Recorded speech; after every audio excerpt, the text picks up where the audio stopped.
Ayan, naka-ready na kami. Doon sa loob ng bahay, maski dito sa studio. Nagdala din ako ng pampabuenas. Ito, Taisu. Purutas, Taisu. Tapos, kinakailangan mo magpatugtog nito ng money mantra. Patugtugin nyo yan, ha? Sa February 18, 17 pa lang, patugtugin nyo na ng patugtugin yan. Para dumami ang mga pera nyo. Ayun, tapos na si Ben doon. 6 yun na tapos ni Ben. Ewan ko dito.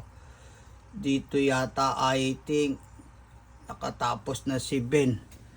Isa na rin ang tapos ni Ben dito. Ayan, sundan nyo lang yung money mantra ko. Ayan o.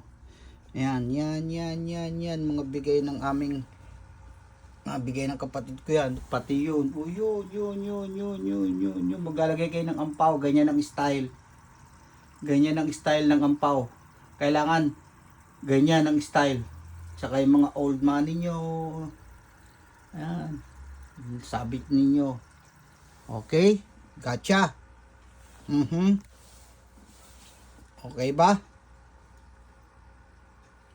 Money mantra ni Doy Doy.